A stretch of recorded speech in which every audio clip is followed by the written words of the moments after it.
And I'd like to welcome you to Dogington University, which is brought to you by the Dogington Post and the good folks over at Merrick Pet Care.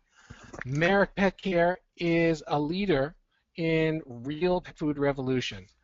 The quality and the care that they put into every can or package of dog food is as if you were to do it yourself. They offer a wide variety of dry and wet dog and cat food. You can get them at Petco or other independent pet specialty stores. Merrick recipes, they are made with USDA inspected deboned meat as the first ingredient and the freshest produce. When you see your dog attack their bowl of Merrick, you can see that it's really healthy food. And there are lots of people who are writing into us and telling us that they feed their dogs Merrick and they've noted the change. So to learn more about Merrick, visit Merrick Pet Care on Facebook or at their website. Now, stick with us today because someone on this call is going to win a 25-pound of the Merrick no grain, all grain-free, real Texas beef dry dog food. It's a $60 value, and not only are you going to win, but Merrick will also donate an additional bag to our friends at National Mill Dog Rescue. So you are in for an amazing treat today. The seminar, I just got a peek at the slides a few minutes ago, and this one is going to be incredible. Not only are you going to enjoy every minute of it, savor it, but you're going to want to watch the replay when those are available too, and tell your friends. Our guest today, our special guest today, is Dianne Sarasin. She's a certified behavior therapist and a master dog trainer. Her mission is to educate dog parents to see things from the dog's perspective rather than the human's perspective and to create a strong human-animal bond. Dianne, I call her the modern-day Dr. Dolittle. She's going to be talking today about the native language of the domestic dog and her program to ensure no more scary pet visits. Okay. Well, good afternoon, everybody, and welcome. This is my first webinar, and I'm very excited to be sharing it with you. There's a lot to cover, and I'll do my best to cover as much as possible. You may want to prepare yourself with some water, a pen, and paper to take notes, as it'll help you to implement some of the material.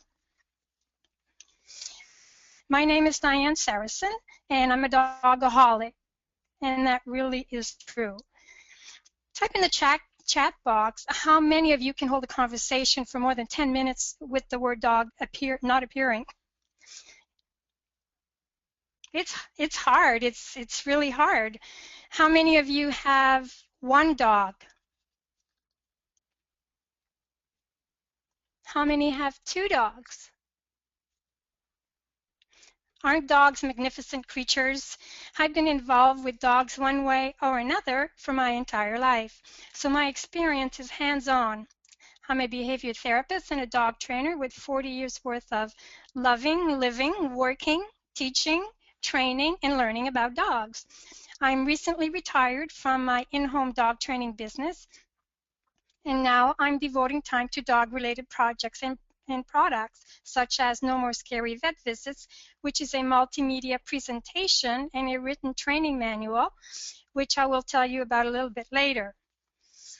Understanding dog language can reduce and dispel misunderstandings between dogs and humans. So understanding dog language can help keep dogs in their homes, with their families, and alive because of many misunderstood behaviors that dogs are surrendered for.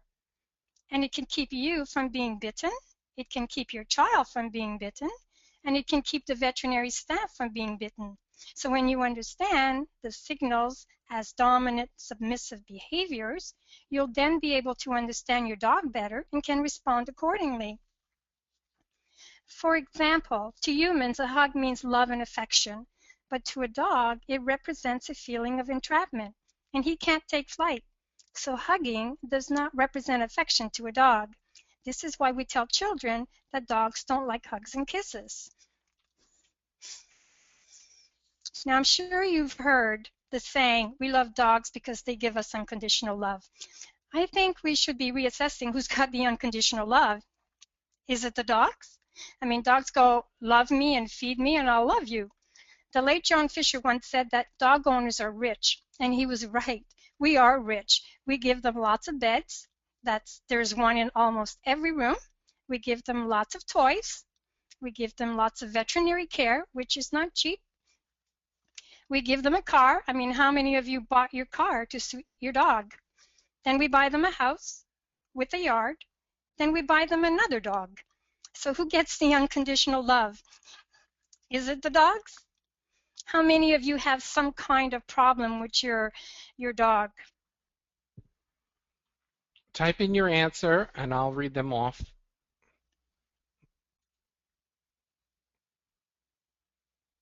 Okay, we're not getting a whole bunch of problems, so you can okay. go on. That's good. Now, guys, and at any point during the webinar, if you have a question, type them in. We'll either break for question or we'll come back. Oh, and now the questions are coming in for you. Jumping at the guest when they come to the back door. Can a 6-year-old dog be house trained? Afraid of men? Barking? Okay. Feral rescue dog with lots of issues. Pulling on leash. Won't walk on a leash. Pretty recent bouts of stranger anxiety. Oh yeah, this is problem central. My dog likes to growl when she was a chew toy, reactive of other dogs, chases goats, will not come when called. Okay, my children are the same way.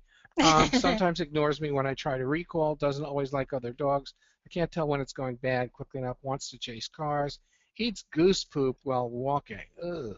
Loud barking while preparing dinner. Carol, how did you get your dog to prepare dinner? That's pretty good. Well, you're preparing dinner. Okay. Tries to correct puppies and nips them. Barking at the dump truck, walks away. Hides toys and cries. All right. So it's your job to solve all of those questions in the next few minutes. One climbs fences. Okay. So now, if your significant other had problems, would you keep him or her? So what do dogs get out of this relationship? Well, I would say pretty much everything. And what do we get? We get to watch them. And to me, that is so much fun. And the thing that I find so interesting is how dogs talk to other dogs. So what we'll cover today is what behavior is. You'll learn the different categories of signals that dogs use to communicate. You'll learn the importance of learning dog signals, and you'll learn the meaning behind the signals, how you can use signals to communicate with your dog and be understood, and you'll learn that dogs are good communicators and that they have their own language that they use with each other and they use with us. I genuinely believe when a dog attempts to communicate with us, we are privileged. Therefore, they're owed the courtesy of our listening, so ignoring their attempts at communication or responding aggressively means that you lose hope for cooperation from them. So how can learning dog language benefit us? Well, and why would this be important? Well, dog communication happens in clusters, from the sender to the receiver and back. These signals are often subtle, but by honing your observational skills, you'll get some valuable insights into what the dog is feeling. So if we know how dogs communicate, it means that we can hone our skills to communicate with them more effectively. And basically, if we know how dogs communicate, I don't want you in my face, then we can communicate, I don't want you in my face anymore. It also means that we can diagnose when the dog is feeling anxious, stressed, or uncomfortable in a situation. And it also means that we can interject before the behavior occurs or before it increases. So how well dogs communicate and interact with each other depends on their social history. And not all dogs are going to be good communicators for various reasons. Dogs learn body language from their mothers during the first 8 weeks of their lives. And some of it they learn, and so some of it they're born with. Some dogs will have deficits. Some dogs will have social deficits. genetic imbalances, and some dogs have never been with other dogs before. So what do you think happens when dogs can't communicate? It can, and it does often result in conflict. Whereas a well-socialized dog can diffuse conflicts and go on his merry way. So no matter what size, breed, color, shape, all dogs inherited this language. Some dogs are better communicators than others, and some signals are used by most dogs, and some dogs use more signals than others, but all dogs know signals. When observing signals, you need to look at more than one body part, as well as the context that the language is being displayed in before interpreting its meaning. And this is important. So you need to look at the whole dog, not just the one body part. You need to look at the environment, the context, and in order to get the complete picture. So signals never happen alone, and they can happen repetitively, and they happen one on top of the other. So it's important to learn and identify those indicators of dog emotion and then get a general idea of the overall body language. And the two basic types of body language animals show when interacting with one another are dominant and submissive behaviors. So my hope today is to empower you to enhance your relationship with dogs by helping you to understand and interpret what your dog is so desperately trying to tell you. Keep in mind that a dog will always try to talk to you or another dog just as he would a dog. It's the language he knows and thinks you understand. The dog is not a wolf, and a wolf is not a dog. Though dog is a descendant of domestic gray wolves and that their DNA are almost identical and that there are similarities, there are many differences. Dogs are descendants of wolves, but they most definitely do not behave like a wolf. In a generalized term, the most a dog will ever be, relative to a wolf, is a watered-down version of a wolf puppy. So wolves are not very tameable or trainable. They can be taught a few tame advantages. However, dogs are genetically tameable and genetically trainable.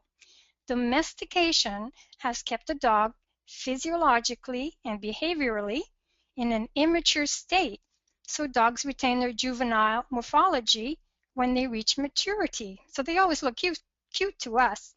Not only that, domestication also created visible changes in size, coat, color. Dogs have smaller teeth that are cute compared to wolf teeth, though they have the same number of teeth. Dogs have shorter jaws, smaller brains.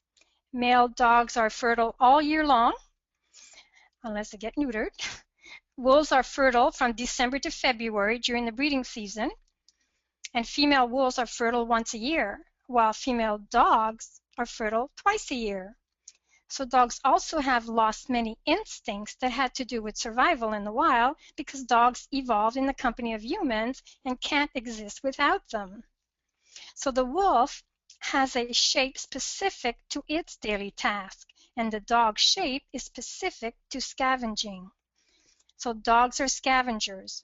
Village dogs depended on proximity to humans to survive, and they still do. Dogs exist in no man's land between human and non-human, so he's not a person and he's not a beast. So every dog you see, every dog you're going to see, every dog you own is the result of thousands and thousands of years of evolution for certain characteristics that enable dogs to exist in our particular environment. With the latest updated studies being conducted, it's believed that you'll lose your ability to be able to understand dogs if you follow the wolf model. So to learn or study dogs, you must study the dog, not the wolf. I mean, we have the perfect model. We have the dog to study. So if you want to learn about the horse, you don't study the donkey. Horses and donkeys are both part of the equine family, but they're not the same type of animal. They have different behaviors, different lifespans, and physical features. For a real treat, get your hands on Ray Coppinger's book, dogs. It's seen from a biological point of view, and it contains fascinating information. And it's all the latest updated studies about dogs. You'll really enjoy this. So, man and dog have co-evolved 10,000, 40,000, maybe even 100,000 years. So you can't say we don't affect each other's physiology or anything else about us. And Pavlov knew this in the 1890s, and he called it the affected person. Although dogs can't have abstract verbal conversations, I don't think anyone here can say that they don't experience emotions. Anyone living with a dog knows this beyond a shadow of a doubt. The main difference is that we can talk using symbols about how we feel, and dogs can only observe and express emotions. And nobody knows what goes on in a dog's head, and we are never going to know because they can't tell us. All we can do is guess by observing their language. Isn't he cute? Now, there's a big risk of projecting human qualities onto dogs, and dogs make this so very easy for us to do, don't they? And we all do it to some extent at one time or another, but dogs certainly do express emotions. So let's say that you're upset over something that happened. For example, your girlfriend or your boyfriend just broke up with you. Your dog knows you're upset, but he doesn't know why. He's unable to reason in his head that you've just broken up with your boyfriend or girlfriend. So his interpretation of you probably will be that you have insecure energy, and dogs are all about energy. So he may see you as weak. So dogs clearly express anger, joy, fear, and other emotions, and they recognize these emotions when we express them. So emotions we have are mirrored to some extent in dogs. Our primitive brain developed a survival mechanism called the flight or fight response. We have three brains. We have the reptilian brain, mammalian brain, and the neocortex. So this mechanism engaged whenever the caveman was threatened and needed to react quickly to survive. So even though we have airplanes, satellites, antibiotics, iPhones, computers, we still retain our primitive brain and we still possess our fight or flight response. And located in the brain of humans and animals is an almond-shaped mass named the amygdala. And the amygdala controls our fear and pleasure responses and stores memories of emotional events. So you can see where it is right here. It's very small. So this is where all of your really deep emotions or childhood traumatic events are kept.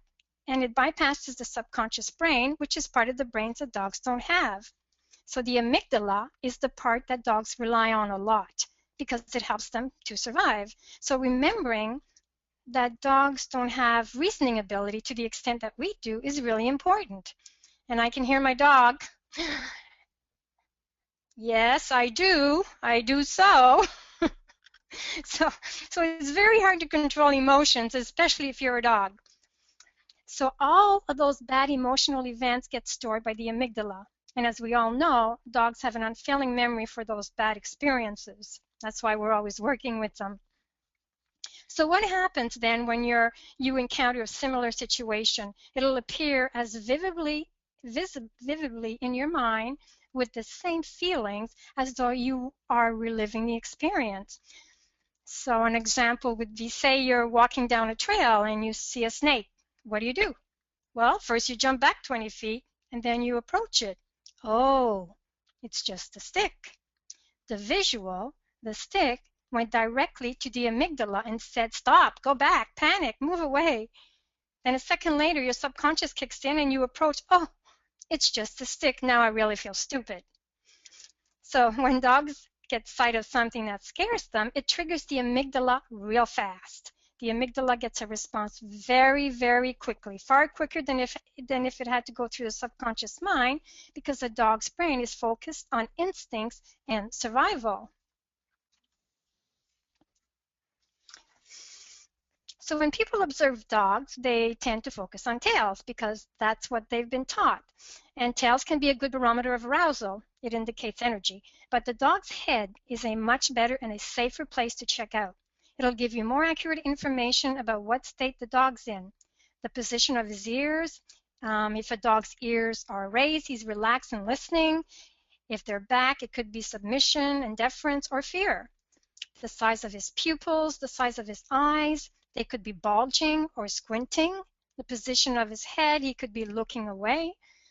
His forehead, a dog can wrinkle or straighten his forehead to show confusion or determination like we do. His lips, his mouth, his teeth can tell us so much. His whiskers, and most people don't know that dogs use their whiskers. They think only cats do. But when in an aggressive state, they will stand out and they project forward. When they're in fear or submission, they project backwards. So you see, there's a lot more going on with the dog's head than the dog's tail. But the higher the dog's tail, the higher the arousal, as you can see. And when looking at tails, look at the base of the tail, where it attaches to the body. Because a dog with a very short tail has as much to say as a dog with a very long tail, and the base of the tail is more telling than the tip of the tail. So there's the base of the tail right there. So an assertive dog or an aggressive dog carries his tail high. It may be wagging fast at the tip of the tail, and the tail would tip over towards the dog's head, such as this dog. But then a playful dog also holds his tail high while wagging it, but this wag is from side to side. A dog that holds his tail low and wags it stiffly is showing that he's submissive or fearful. Another one that dogs do is this big windmill type circle wag. It's kind of slow, the body's relaxed, and it's associated with submissive, friendly behavior. Even though a friendly dog will communicate his intentions through loosely wagging his tail, it doesn't always indicate friendliness. So don't place any bets on tails, because most of the time the tail means utterly nothing. The most important thing to remember is that dogs wag their tails in anticipation of something. They wag when they love you, and they also wag them when they're killing you. So tucked tails, we all know to look for this one, and it's the only tail position that actually really means anything. So how do dogs give other dogs information? Well, they use their bodies purposely.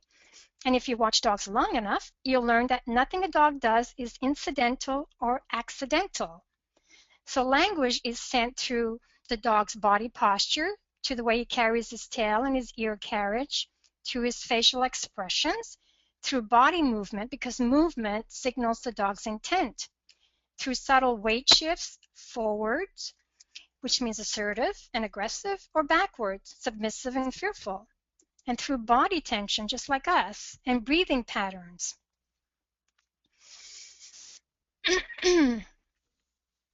Now, some signals that dogs send out are deliberate and some are not. So an example is a dog showing fear behavior is not deliberately signaling. It's a reflection of the dog's inner state, but he's still communicating behavior that can be read by other dogs and humans. As in this slide, so this dog is hunched over, his ears are flat, his tail is tucked, and he's leaning and he's looking off to the side. Here, we'll talk more about this later, but here he's licking his lips or her lips. Now the dog is yawning, just like a person does. So some signals, so what is behavior? So behavior is observable. Behavior is the way an animal reacts to or interacts with its environment. So the best way for you to observe behavior is with your own dog. You can videotape it, but watch it in slow motion with the sound off. You will see so much more. And the best way to understand behavior is by describing what you see. So rather than saying the dog was aggressive, you would describe it as, well, his hackles were up, his body was tense, he was leaning forward, his tail was high and flagging, he was showing teeth, and he was growling. But don't think that dogs send out the perfect signals. Dogs send out mixed signals, just as we do. Dogs have conflicting emotions like we do. Just like we can be angry and sad, happy and anxious in a single event, So it's the same with dogs, and most of their behaviors are based on conflicting emotions. But the art of understanding those signals is knowing which of the mixed signals are important at that time and in that context. But remember that no behavior has any meaning unless you know the context that the behavior is occurring in. So to label it a behavior, you need to look at the overall body before interpreting it. So communication signals are not just fleeting behaviors. Despite the way it looks to us, the behavior is serving a function for the dog. It's either a reflection of his inner state or it's a deliberate attempt to communicate. So dogs use signaling to increase social distance, to decrease social distance, to express fear or avoidance, to express politeness, for friendly greetings, for possessive warnings, to establish rank status, to reduce competition and gain cooperation, to express joy, to turn off threats, to conserve energy and ensure survival.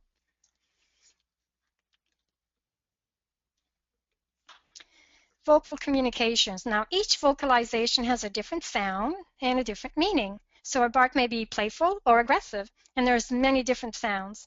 And the pitch or the volume of their sounds can increase with their level of emotion. So let's look at a few. Now, one of my favorite, the alarm bark, which I'm sure we've all heard, and it just sends shivers down your spine. It's that all out of a sudden high-pitched sound that signals the approach of a stranger.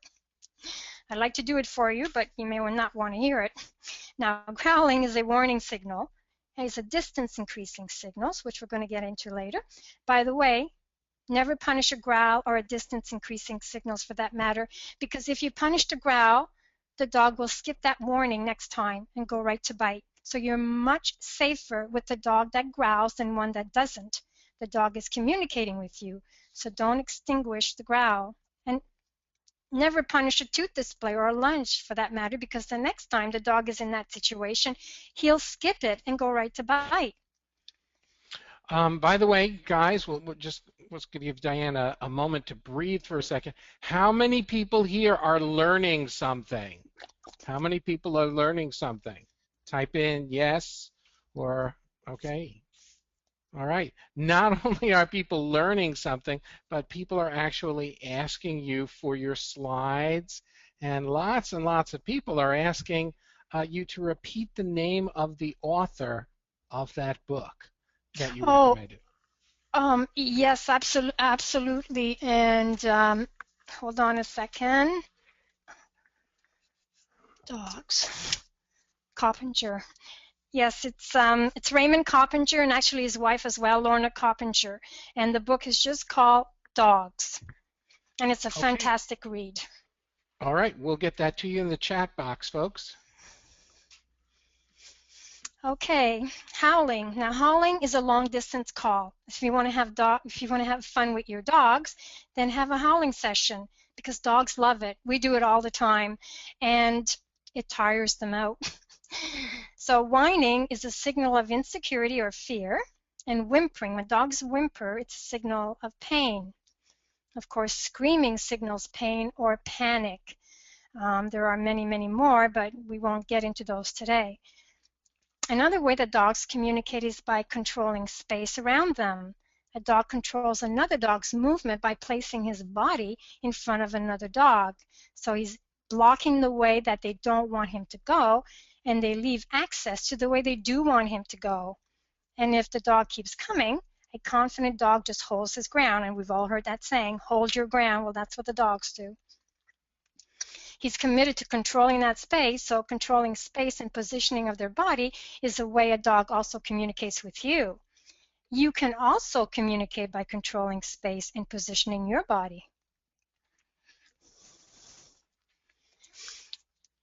Now, dogs have many signals that have more than one meaning. What? You say, well, then how can I tell what the dog is trying to tell me? How will I be able to tell the difference in the signals? Don't panic. It will be obvious. And I can't repeat this enough. You need to look at the rest of the dog's body. You need to look at the environment to properly interpret the signals, such as in this slide. The first dog you see has his hackles up, and he's playing with a puppy. the dog standing behind the fence also has his hackles up. In the first example, the dog is simply excited, so his hackles are up. In the second example, the dog is behind the fence showing aggressive behavior, so his hackles are up too. This is really called piloerection, and piloerection is a sign of arousal. So it can be play arousal, it can be excitement arousal, it can happen when a dog is surprised, or when he's fearful, or when he's aggressive. But most people think it's a sign of aggression, which it can be, but it's a sign of arousal. Again, look at the whole dog and look at the context. I guess I'd say that the human equivalent to this behavior would be, how we get goosebumps. So what could the dog be trying to tell you? Well, a skill that you need to learn to use when you interpret your dog's body language is consistency. And equally, your own consistency helps your dog read your body language too. So when you and your dog respond to each other's body language consistently, the meaning of that body language becomes predictable for you and your dog. So what is the dog trying to tell you? Well, maybe he's trying to tell you that he's uncomfortable in a specific situation, or that he's anxious, or that he's stressed, that he wants you to move further away from him, or that he wants you to come closer to him, or that he wants you to play with him. But most humans don't understand the signals, so dogs are continuously, desperately trying to communicate with us. All right, there's no explanation needed here, right? You all know what this means, right? Humans are exceptional at reading this. Threat behaviors are natural and a necessary part of animal behavior, and most threats get resolved because animals also look at the cost-benefit analysis. Is it worth my energy to be fighting and getting hurt? If the animal is not pressed, the threat is not followed by an attack and only serves as a warning. I'd like you guys to take note of this tooth display. I want you to remember it. So knowing how to identify canine body language, first off, you need to know your breed, so you will be able to read him. Because different breeds have different body language. An Akita holds their tail high and look confident. Greyhounds, they tuck their tails between their legs and look fearful. And boxers have no tails. So the same goes for ears and how they differ in each breed. So even in these situations, you'll still be able to read the dog. Can anybody tell me why in here? We've gone over it a few times. Why will you be able to tell the difference? Because Type in your answer. Type in your answer. The facial features, says Matthew. The head. Heather says the context of the whole body. Look at the whole dog, says Angie. Linda says context. Excellent. This is because you're looking at the dog's overall body language and you're also looking at the context. Excellent. Okay. Now, one of the biggest mistakes that people make when it comes to dogs is confusing a submissive-looking dog with an upset, scared, beaten, or depressed dog. In submission, the dog crouches down but still appears relaxed. He may lift a front foot, as in a play invitation and as in this slide, but still appears relaxed. He may yawn. He may scratch or sneeze, which is meant to calm him and the others around him. So this dog here is being submissive. His lips are drawn back in a submissive grin. He has squinty eyes. We're going to look at all those things later. He's making himself appear smaller. He's also signaling, I mean no harm, with the paw lift. He will use that same language when being submissive to humans. And this isn't a sad thing. This is how he communicates his deference. So we don't need to feel bad when we see a dog expressing that language at all. So coping mechanisms define as doing something familiar when you don't know what to do when you're stressed. You know how some humans will play with their hair or bite their fingernails even though it's external, it has some sort of internal value to them. So this is kind of like doing something when you don't know what you should be doing. So dogs also have these coping mechanisms. They're called appeasing behaviors or calming signals. And dogs often get corrected for these when they show appeasing postures. So I think this misinterpretation between humans and dogs is very distressing. To the owner, it looks like the dog is blowing them off, or he's being willful, or he's distracted or not interested.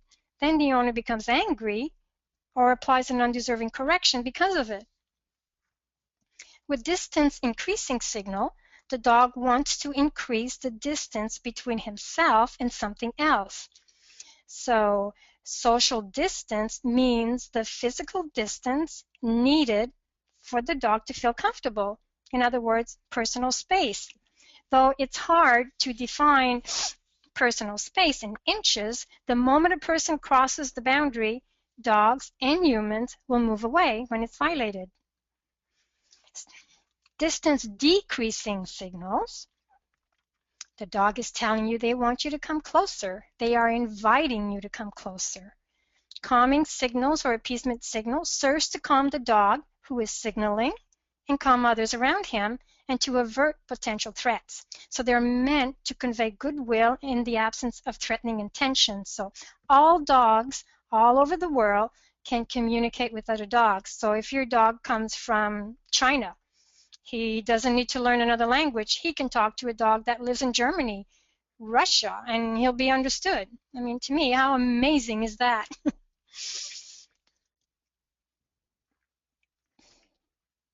So let's talk a little bit about stress signals.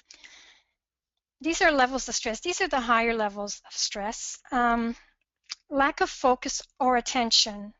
When a dog is stressed, the dog is not ignoring you. He simply can't respond to you. He may hear you perfectly well, but in his mind is unable to process the information. He simply can't respond. Sweaty paws. Well, dogs get sweaty paws when they're stressed in the same way that people get sweaty palms.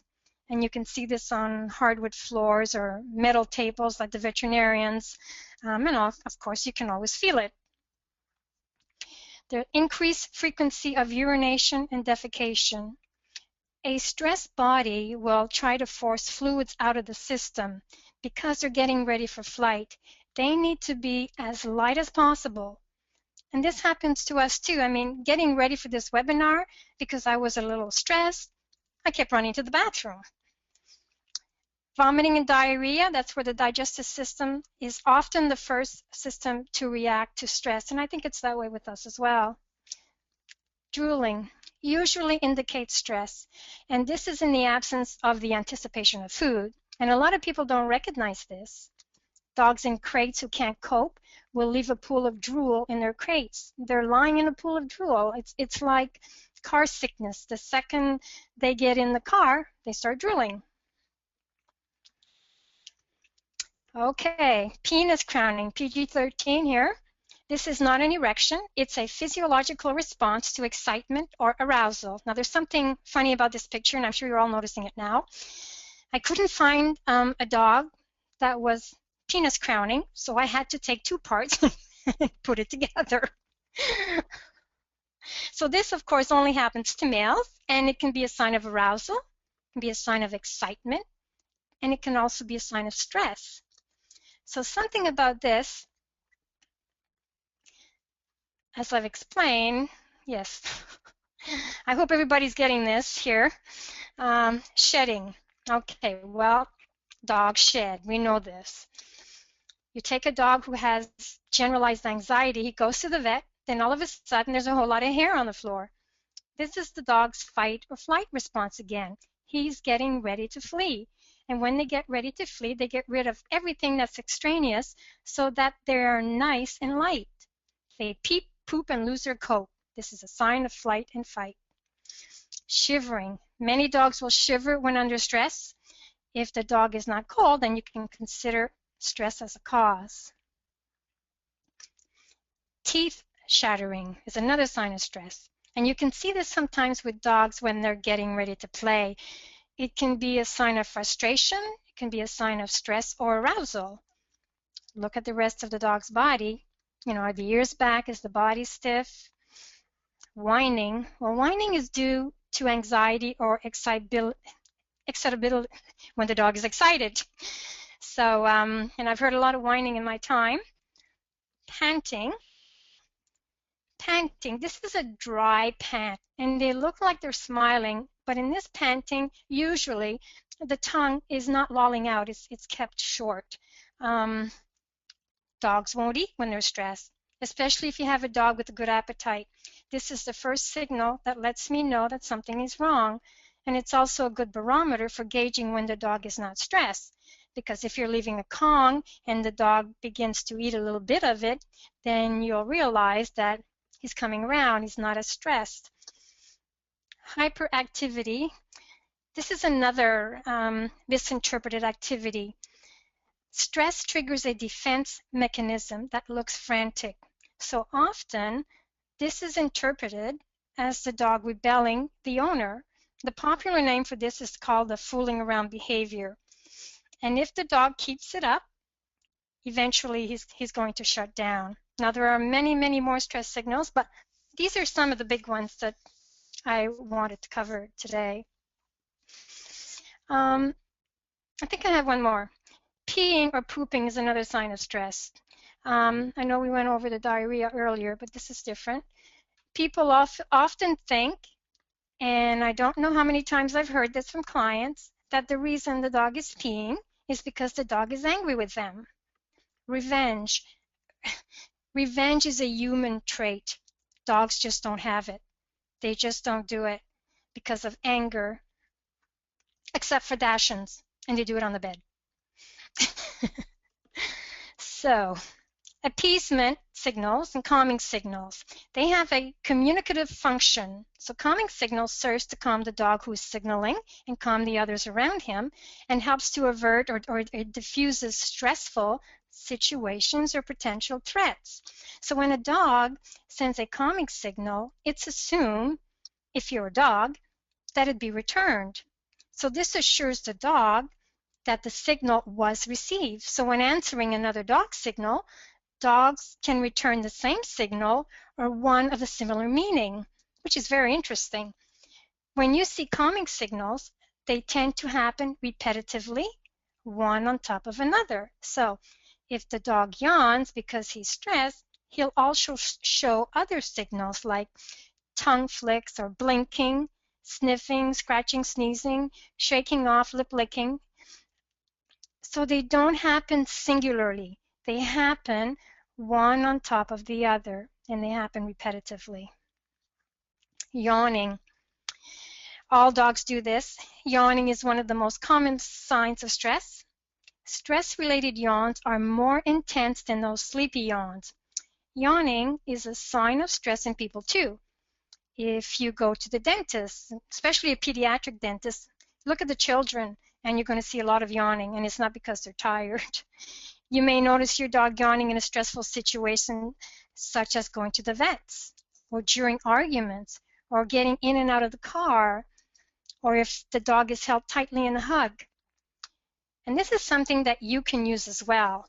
When your dog is a bit scared or nervous, you can yawn.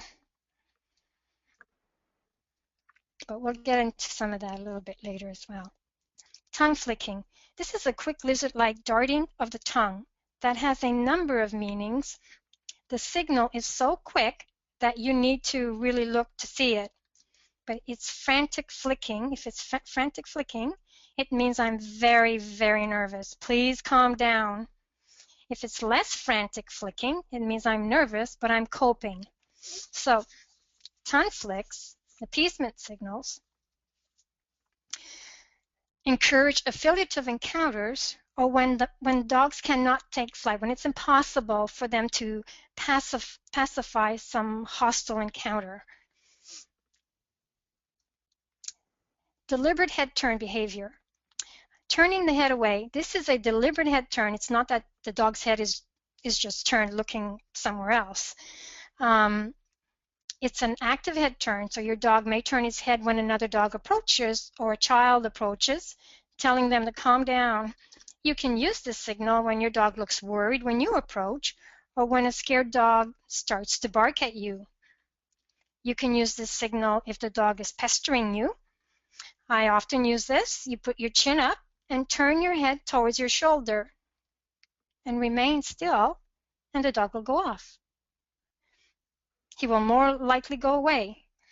And I use this calming signal all the time. Turning completely away or turning to the side. You can see this when play becomes too rough. One dog will turn to his side or back to calm things down. You can use the signal if you see signs that the dog is nervous. Dogs will use this to turn arousal down. Or they will sit or lie down in the middle of play. All of a sudden they're playing, they're having a great time, and all of a sudden one of the dogs will stop, lie down, and sit. So that's what he's doing. Things are getting a little bit out of hand, so he's calming things down. Or they will offer a play bow position. All right, a word of warning here. Now, you're going to see these signals everywhere now. Now that you know about them, you're going to be looking for them. So I caution you, if you look at your dog and your dog yawns once or scratches once, don't go, oh my stars, he's stressed. He's going to bite somebody. These are not cause for panic. These are lower level signals of stress. So look at the context and look at the whole dog. Is he showing signs of stress because he's at the vet? He's at the groomers? Is there a stranger in your household today?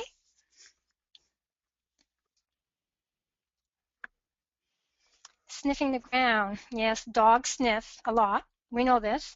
But this is when they've been standing in a spot for 5 minutes with no sniffing. Then all of a sudden, the dog starts sniffing the ground.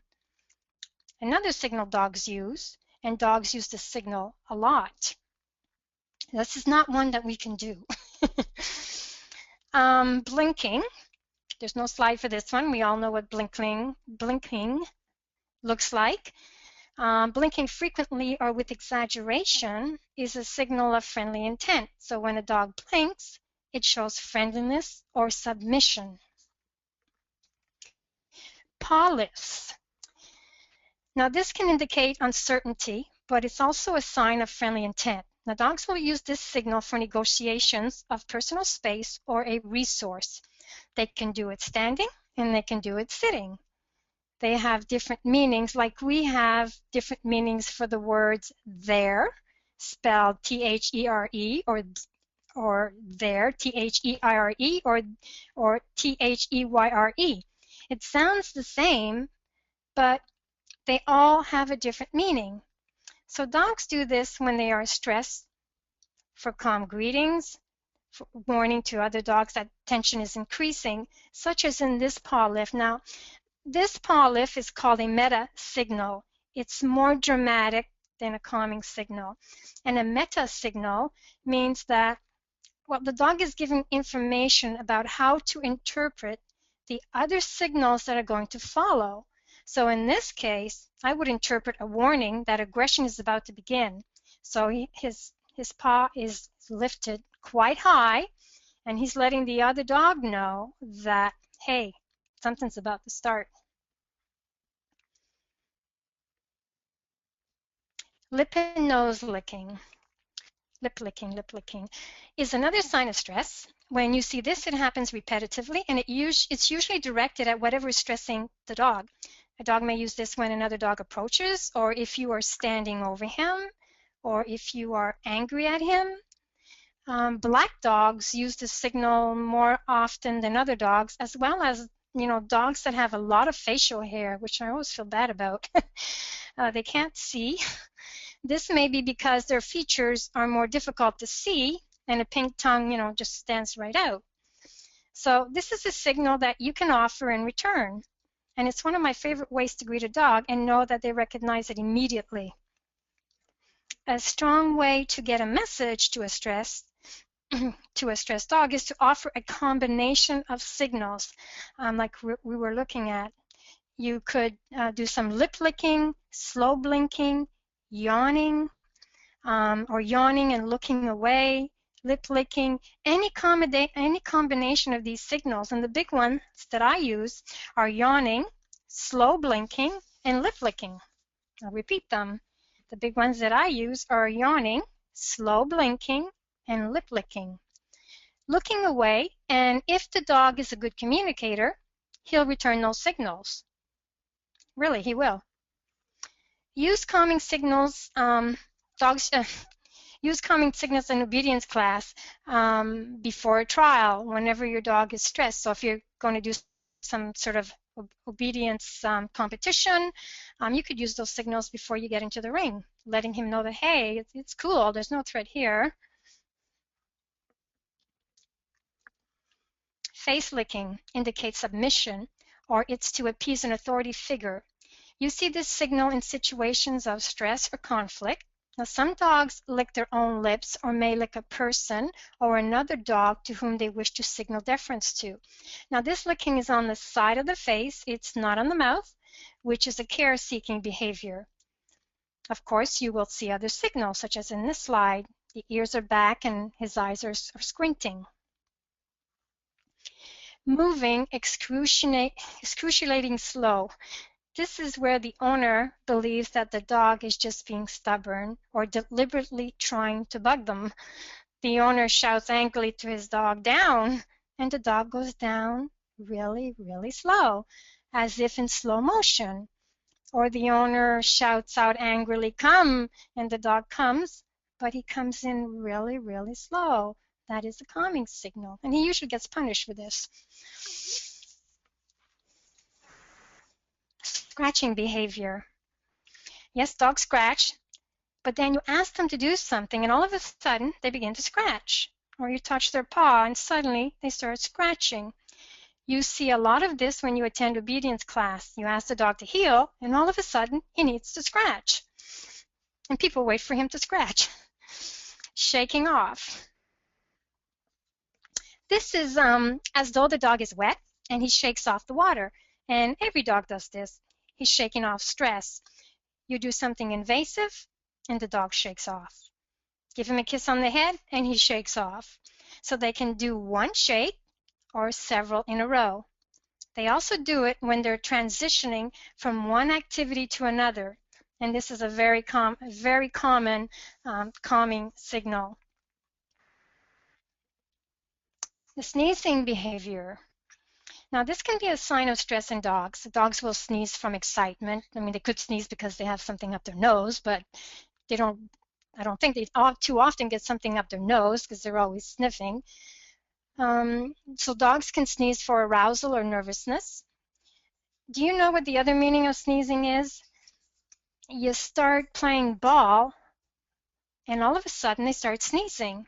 Oftentimes we'll begin sneezing one right after the other because they are so excited about playing with you, and they really enjoy it so much that they start sneezing.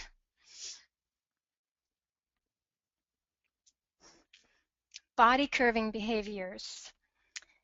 Dogs will curve their body in a sort of a C shape in their posture or in the direction that they are moving to. Now, this is a calming signal, and when dogs approach each other indirectly with distinct curving lines to their bodies, the curves convey, I mean you no harm and I'm not threatening. So instincts tells dogs that it's wrong to approach straight on. So when dogs are given the chance, they walk in curves around each other. That's what they do when they're off leash and they're free to do things their own way. Some dogs need large curves, others only need to walk slightly curved. Now, most people interpret this as I'm going to bite you, but more accurately, it should be don't make me use these. That's what he's saying, don't make me use these. So threat displays such as this are designed to avoid physical conflict. And if you're smart, you will heed his warning.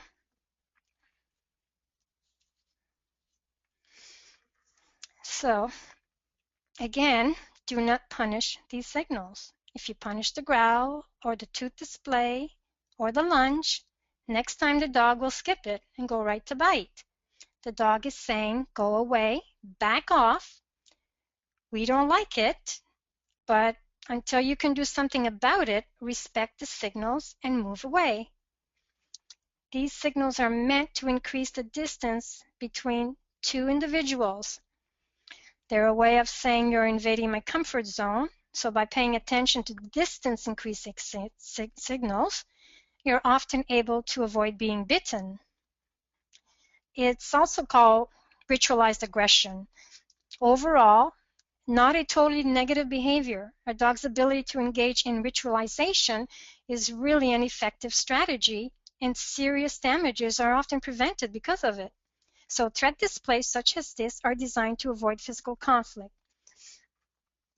Understand that in heightened arousals, dogs are reactive, and during peak arousal, most dogs are unresponsive to trained behaviors, and some dogs may only have, tooth display, lunge, and then bite. Some dogs may only have growl, lunge, and then bite. So you never want to discourage distance increasing signals. It's a fact, you want to encourage them. They are your safety net when aggression is turned on. So think how frustrating it must be for the dog, who feels the need to escalate his own behavior in order to make his message clear. Let's say that you take your dog to the vet now.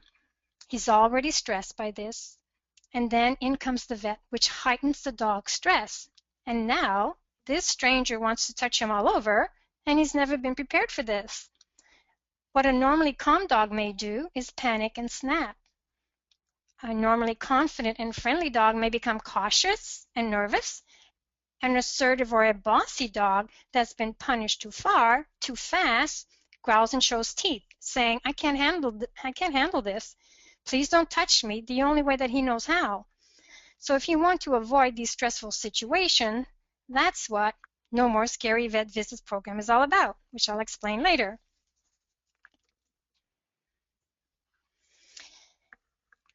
Distance increasing signals. Now, normal dogs behave in an aggressive way when they feel threatened.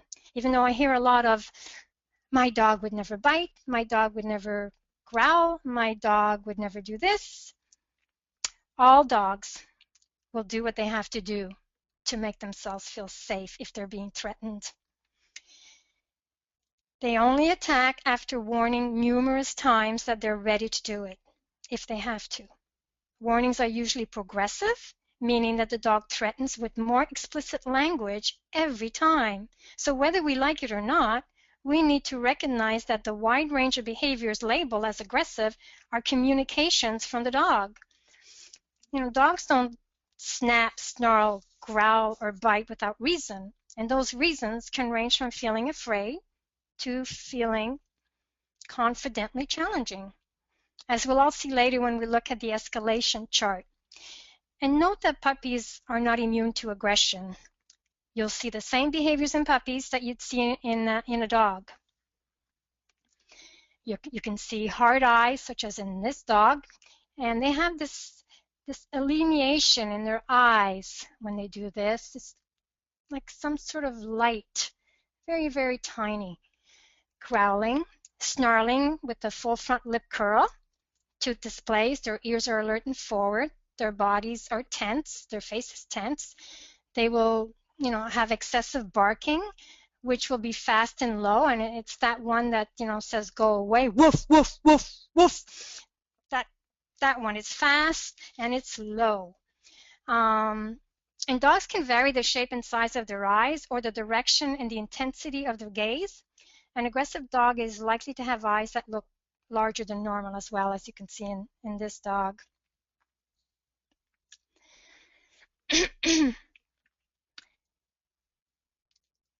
Another misconception that I wanted to talk about with dogs is that people confuse is the term dominant dog with aggressive dog. The word dominant applied to dog behavior is not a negative, and it doesn't imply aggression. Just because the dog is dominant, it doesn't mean he's aggressive. It's possible for a dog to be dominant and aggressive, but an aggressive episode doesn't happen because of dominance. The dominant dog is simply a confident dog that seeks to control resources. He wants to get his own way. A dominant dog is eager to experience life and is a lot of fun to have, because they'll try just about anything with you.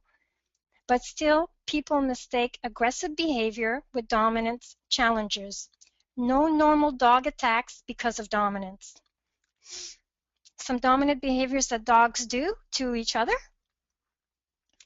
is placing the chin on the other dog's shoulders, growling or snarling if the other dog whines or attempts to move, and they do this with us as well.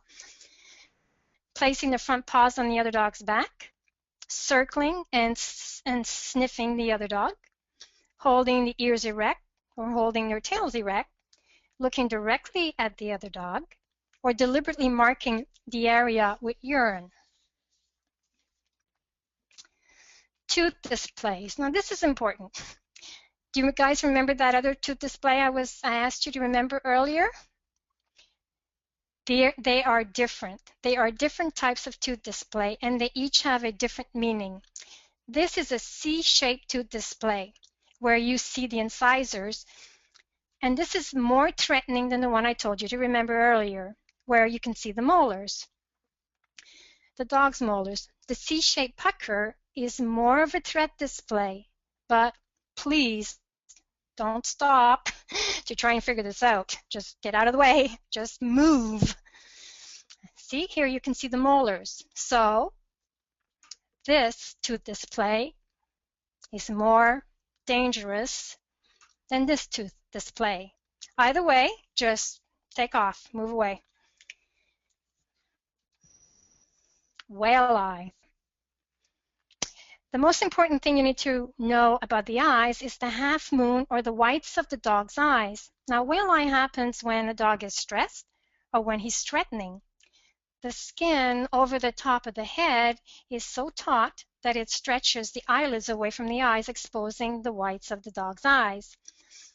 As in this case, well, the dog is definitely anxious. So whale eye is a classic threat behavior, and it's an artifact of the way that dogs guard resources. When a dog guards, first he freezes, then he maintains orientation at the resource while he keeps his eyes on the intruder. So whale eye is one of those final warnings they give you. Stop before I do something about it. And you'll see other things going on as well, such as in this slide. His ears are back, his mouth is closed, and the dog doesn't look happy. Now, sometimes a dog is not stressed, but he's trying to see something at an extreme range of his peripheral vision. So again, look at the rest of the dog's body and look at the environment. Pupillary dilation is activated by the nervous system, which controls all body activity. Did you know that your pupils will dilate when you are attracted to someone, when you are aroused, or when you're in pain, or when you're expressing a flight response? Eyes express your moods, so watch carefully because they can express feelings. So watch your dog's eyes. So it's for the context. It's in a bright room and the dog's pupils dilate. So if you're in a brightly lit room and your pupils dilate, you're either in arousal or you're in fear. So when the dog's pupils dilate, it indicates arousal or fear. And this is an involuntary response. And in very extreme stress, eyes can also become bloodshot. And in some cases, they can even change color. I'm not sure how this happens, but it happens. The closed mouth behavior. A dog with a closed mouth is very tense, and he's giving you a warning. And this is kind of funny. You approach the dog, and the dog closes his mouth tight. You move away, and he opens it. You approach again, he shuts his mouth. You back off, and he opens it again. So he becomes uncomfortable at the point just before he closes his mouth. Now, a dog panting is a safer dog than one who closes his mouth, because the dog that's panting, he has a way to release his stress. He has an outlet for the stress because he's panting. He's releasing that stress. So a dog with a closed mouth is more dangerous. What else do you see in this slide? What else is going on? You can see the whites of his eyes. His ears are back, and he doesn't look happy either.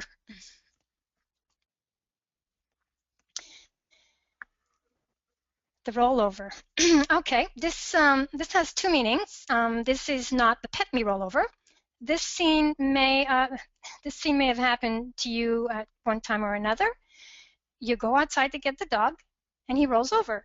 And people think the dog is being stubborn or he wants to play, so people go for the collar to drag him in, and they get bitten. This is a distance increasing signal. The dog is being submissive, but he's also telling you to back off, so he's passive aggressive. His tail may be tucked, his ears flattened, and there's no attempt to greet or appease you. So how you can tell also is if you back away, they get up and get into their space. When you move in, again, they roll over again. You back away, they get up again, and they can keep doing this. A lot of times dogs will do this when they don't want to come in, or they don't want to stop playing, or stop doing whatever it is that they're doing. So this is not a waggy, loose rollover. This rollover, the dog will be stiff, his mouth will be closed. I know this dog's mouth's open. Back off, and he'll open his mouth and get right up. Approach, and there he goes again in a rollover. You may also see the whites of his eyes, and the dog just doesn't look relaxed. Like this dog just doesn't look relaxed. Tail flagging. Well, we saw a lot of tail earlier, and that's where the tail is in the direction of the dog's head. And the higher the tail, the more aroused the dog. Height-seeking behavior. So where a dog aligns himself has meaning. And this is not the same as trying to get attention or the dog is greeting you. This is a position of power and control. And this is so significant, and people just blow this off. So many dogs do this, and people think the dog is playing. The dog is trying to gain social status. The dog is being confrontational. The dog will often grasp on your waist area, or they will place their paws on your shoulder. They are usually perfectly aligned, as in this photo. It's a dead-on frontal. Spine, head, eyes, they're all lined up. I mean, if this was a competition obedience front, the dog would get a really high score. Hackles, well, we covered that. Piloerection, we've already went over that. Urine marking. Dogs always leave urine in their bladder. They never empty it completely out. They always leave urine in their bladder for marking. Excessive barking, that's the low and the fast woof, woof, woof one. Freezing in place. The dog's body in this behavior is tense, and this happens very quickly. The dog usually holds his breath for a second or two, as if in a pause, and then he breathes again. The dog stops all movement and closes his mouth. I would heed his warning seriously. Usually, there is no growl to this behavior. You can often see this with resource guarders. You pass by their bowl when they're eating, and they stop, and then they go again. This is also something that you can feel. When a dog does a freeze, you feel it. It's an indication of stress. Many dogs cope with stress and don't bite, but a freeze, just like the whale eye, is one of those final things that they give you. Back off or else.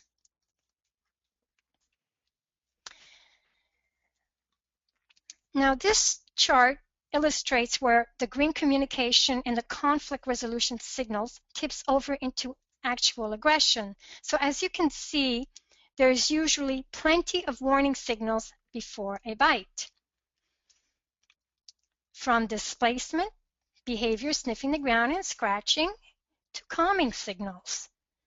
Then you're going to see some, yawning or lip licking or looking away or moving slowly. To stress reaction, now the dog starts to pant. You may see some pupil dilation. He may be shaking off. He may be trembling. He may be showing whale eye as well. Now he's preparing to take action. Now he loses his calming signal, he closes his mouth, and he's preparing to defend. He's showing his teeth, he's growling.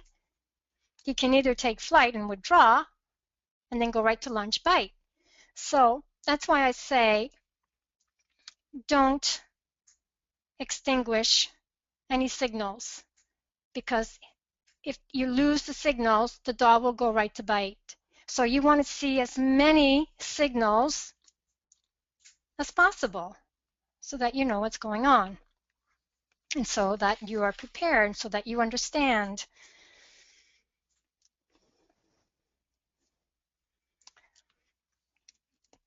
Okay, now these are distance decreasing signals. We just went over the distance increasing signals. Now these are distance decreasing signals, and what this means is that the dog wants you to come closer. They are inviting you to interact with them. So distance decreasing signals convey peaceful intentions without the fear of an attack.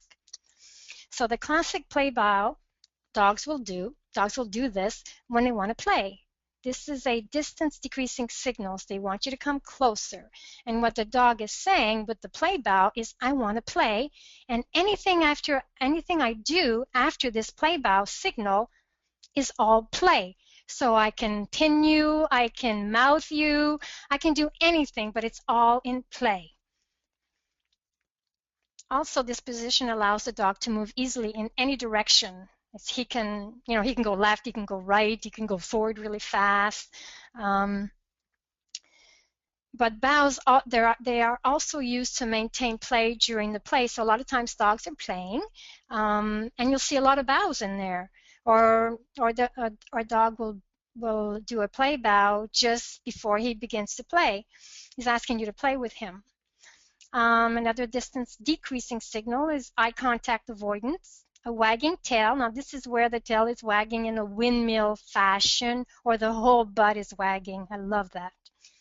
They will sometimes raise their forepaw.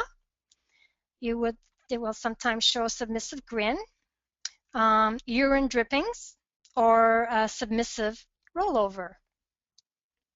Those are distance decreasing signals.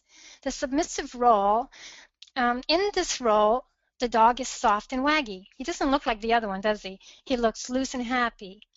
So, look at the context and look at the rest of the dog's body. This rollover says pet me, and usually the dog will have his body in a curving position, such as in this photo.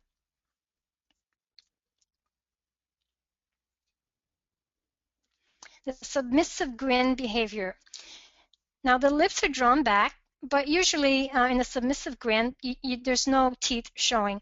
The eyes are squinting, or they're elongated and blinking. Some dogs smile when they pull their lips back in what appears to be a smile that shows his teeth.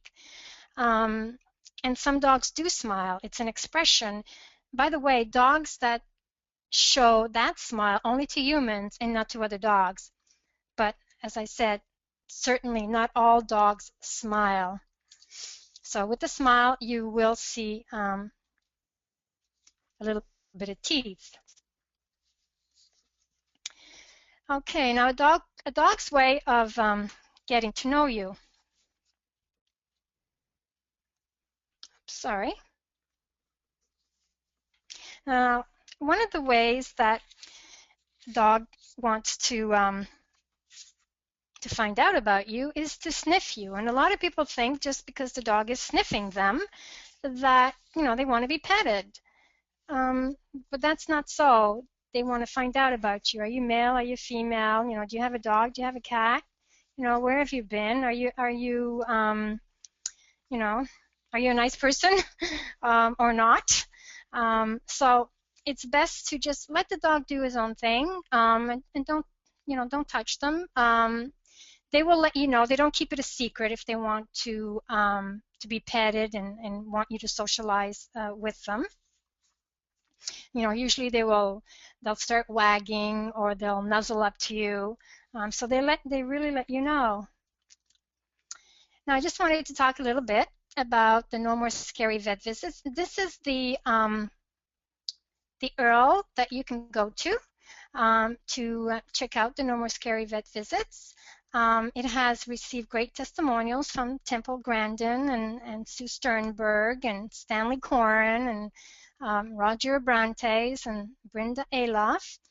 And this program is loaded with information on how to prepare your pets, whether you start with a puppy or whether you have an adult dog, to feel comfortable and stress-free at the vet. And so this also helps you, not to feel stressed at the vet and to know what to do when this situation arises.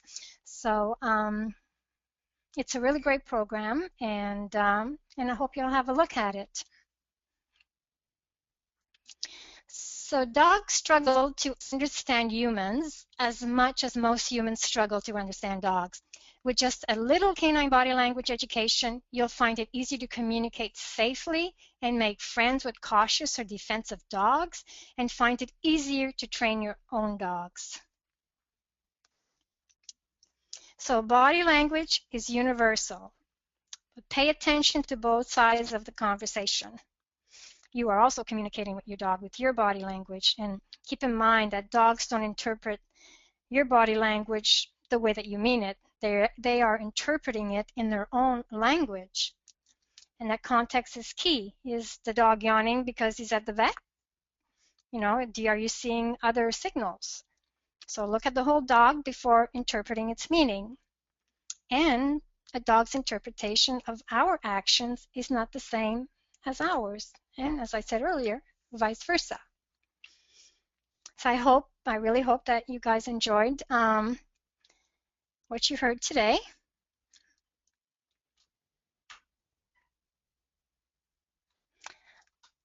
Harlem, are you going to take over?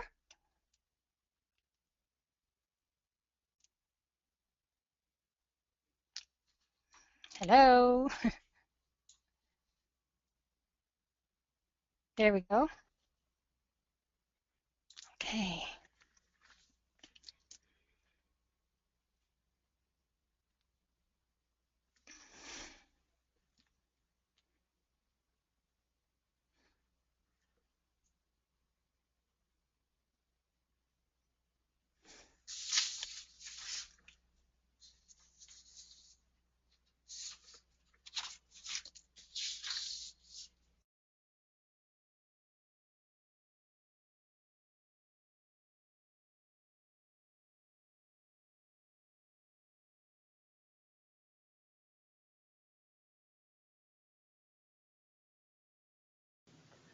This is Brooke here from the Dogington Post. We don't know what happened to Harlan, so I'm just going to take over from this point. Thank you, Dianne. We're getting lots of messages from people that really enjoyed your seminar. And do you want to take a couple of questions? Oh, here I am. There he is. Okay. All right. Well, first let's give away a bag of Merrick grain-free dog food. Who's ready? Who's ready to win? Type in if you're ready to win.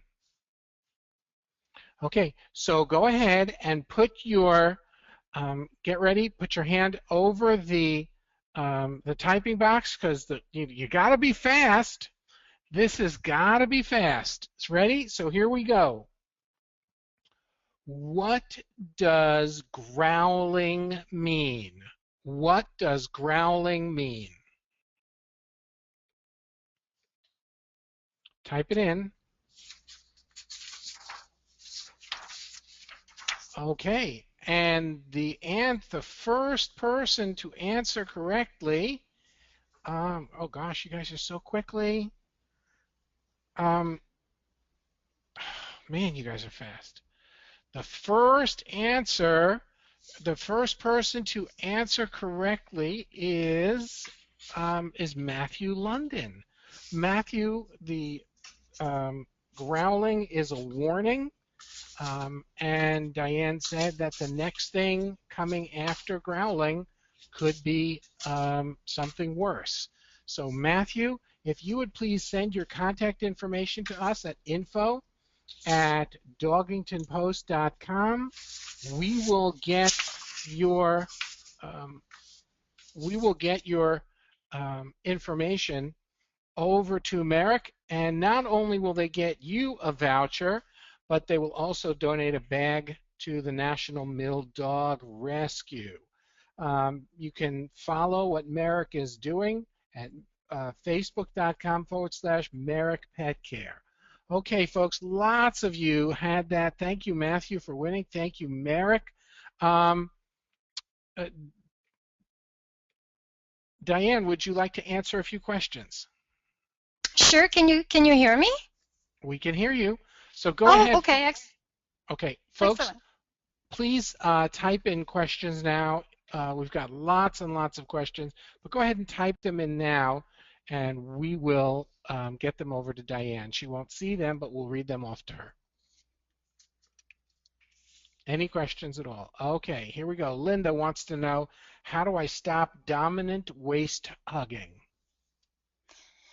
Okay. I didn't really want to give instructions on how to solve behaviors because it's too complex to understand, unless it's toileting or something like this.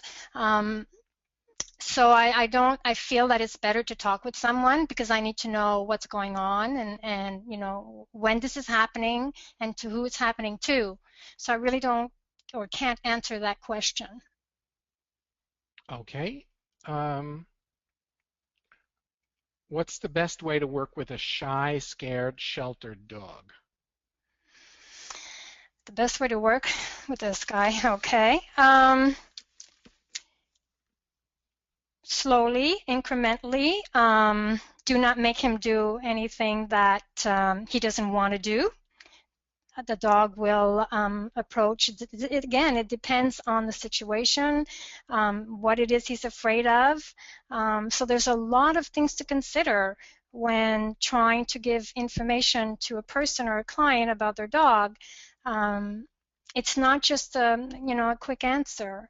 You like to look at what else is going on with the dog. So it's not an answer for every dog. The basic thing is to get into a program that will show you how you can slowly socialize your dog so that he doesn't feel threatened without pushing him into doing anything that he doesn't want to do. Okay.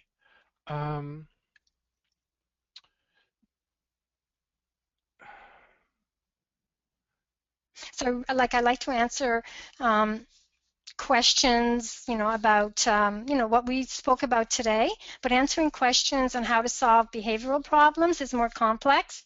It's not just, a quick answer, take your dog off leash and there's no problem, so that makes it difficult to answer these types of questions. Okay, well, that's 100% of the questions that were submitted. Okay, then. Well, thank you, Dianne, for coming. You just want you to know that the people really loved your presentation. So many people are asking to hear the replay, which we will get to them, and Great. People are asking for your slides as well. So on behalf of our good friends at Merrick Pet Care and the Dogington Post, I want to thank you all for coming. Dianne, I want to thank you for truly an outstanding presentation. It was my pleasure. People are saying this was fantastic. So everybody type in, this is cheers for Dianne or thanks. And they're coming in. Okay. All right, everybody. Have a great day, and we'll see you all on our next session, which is on Friday. Talk to you then, folks. Bye-bye.